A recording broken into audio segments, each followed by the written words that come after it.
Welcome back to my channel. आज शत्रुबोध का एपिसोड है 47। आज बात करेंगे चाइना के बीपिंग मॉडल के बारे में। तो चाइना ने अभी जल्दी में अपने अखबारों से एक संदेश दिया है ताइवान को कि हम जो है बीपिंग मॉडल का प्रयोग करेंगे ताइवान को हथियाने के लिए। अब बीपिंग मॉडल है क्या?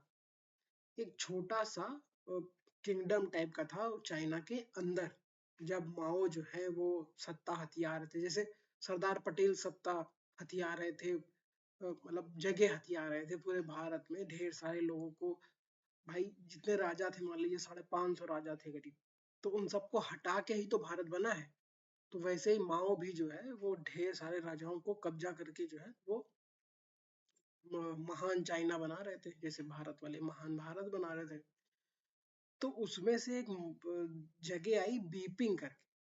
तो बीपिंग में जो जो राजा था उसके उसके घर को जो है चारों तरफ से घेर लिया था। तो उसकी बेटी ने अपने बाप से कहा कि जो है आप सरेंडर कर दीजिए, इस इतनी खूनी संघर्ष का कोई मतलब नहीं है, हम लोग का बहुत नुकसान हो जाएगा और फिर सरकार हमें पकड़ लेगी, और ये वो नाटक पूरा बताया उसने। तो उस राजा साहब ने सरेंडर कर दिया भाई। बाद में पता लगा कि जो उनकी लड़की थी वो जो है वो कम्युनिस्ट पार्टी की जो है वो एजेंट थी। तो इसी तरीके से चाइना कह रहा है कि हम जो है ताइवान को कब्जा कर लेंगे, क्योंकि हमारे बहुत सारे मोल जो हैं, हमारे बहुत सारे जो जासूस हैं वो ताइवान में रहते हैं, और उनकी मदद से हम जो है पूरे ताइवान को कब्जा कर लेंगे और बाकी लोग को हरा देंगे। अब इससे मोहित शर्मा कैसे जुड़े हुए हैं? ठीक है, मोहित शर्मा जो है रोहतक हरियाणा में पैदा हुए थे, और उसके बाद उन्होंने एनडीए ज्वाइन किया।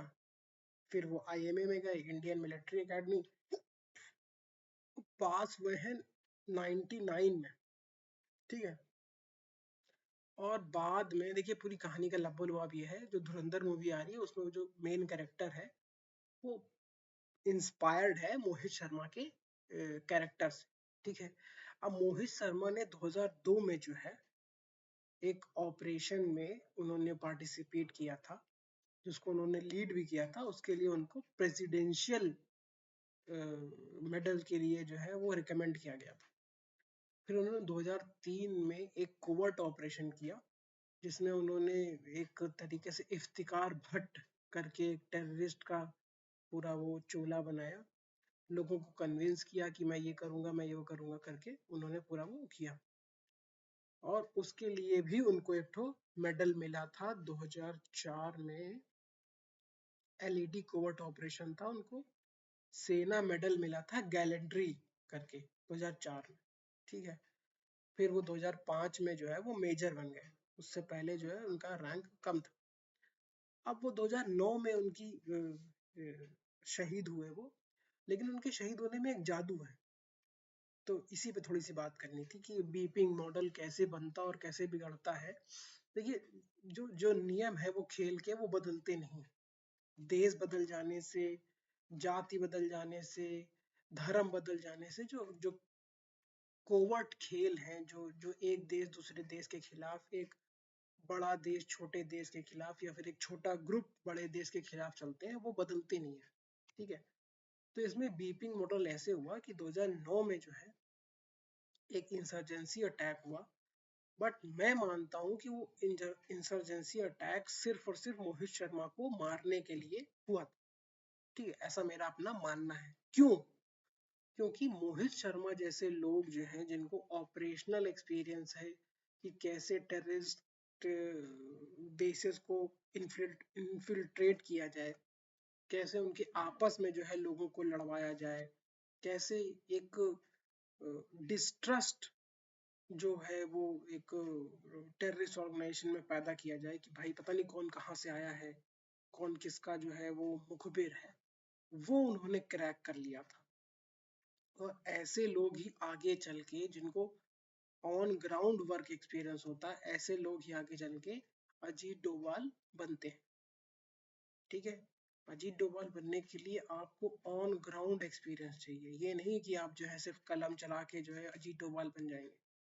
तो मोहित शर्मा की 2009 में जो है वो असैसिनेट किया गया था उनको, टेररिस्ट द्वारा, देखिए ये पता होना कि भाई आप कहाँ पे पोस्टेड है, ये पता लग ही जाता होगा शायद, अगर आपके भी मोल्स हैं आर्मी में या फिर आपकी इंटेलिजेंस स्ट्रांग है तो।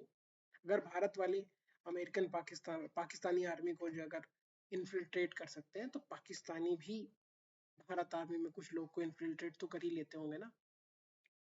तो उनको टारगेट किया गया क्योंकि वो बेपिंग मॉडल को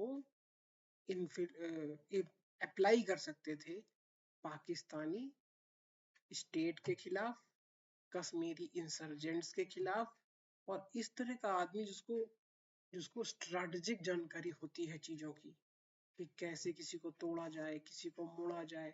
और उनको मेडल भी मिल चुका था भाई इस सब चीज़ों के लिए, तो वो pretty much एक तरीके से सेलिब्रिटी थे, ठीक है। तो उनको टारगेट इसीलिए किया गया। और एक बात और बता दें कि जो आतंकवादी आए थे उसमें से एक के पास जो है वो स्कोप वाला स्नाइपर राइफल भी था, ठीक है। तो ये मैं ऐसे ही नहीं कह रहा हूँ, मुझे लगता है कि उनको जानबूझ के ही टारगेट किया गया था, क्योंकि वो आगे चल के कर्नल हनी बख्शी, अजीत डोभाल और इन लोग की रैंक जो है वो पकड़ सकते थे। और उनका अपना नेटवर्क भी जो है, जिनसे साथ आज भी लोग उनके नाम की कस्में खाते हैं, जो लोग पॉडकास्ट में आते हैं वो आज भी उनके नाम की कस्में खाते हैं। तो वो पैरा एसएफ में थे, वो बहुत काबिल थे, और वो अजीत डोभाल बन सकते थे, इसीलिए उनको टारगेट किया गया और उनको एलिमिनेट कर दिया गया पाकिस्तान के द्वारा। कितना मजेदार है कोवर्ट ऑपरेशंस की दुनिया। मतलब दुख होता है बट ऐसे ही चलता है। अगर भारत ने ऑपरेशंस किए हैं पाकिस्तान में, अभी ट्रेन ट्रेन उड़ा दी गई, 2014 में एक ठो एयरपोर्ट इनका दबा लिया था वहाँ के ही लोगों ने, तो इसमें कहीं ना कहीं बाहर के देश हैं जिसमें भारत भी शामिल है। तो इसी तरीके से ये गेम चलता रहेगा, हम लोग को दोनों साइड्स को समझना है, सवाल पूछना है, मेन बात सवाल पूछना। Thank you.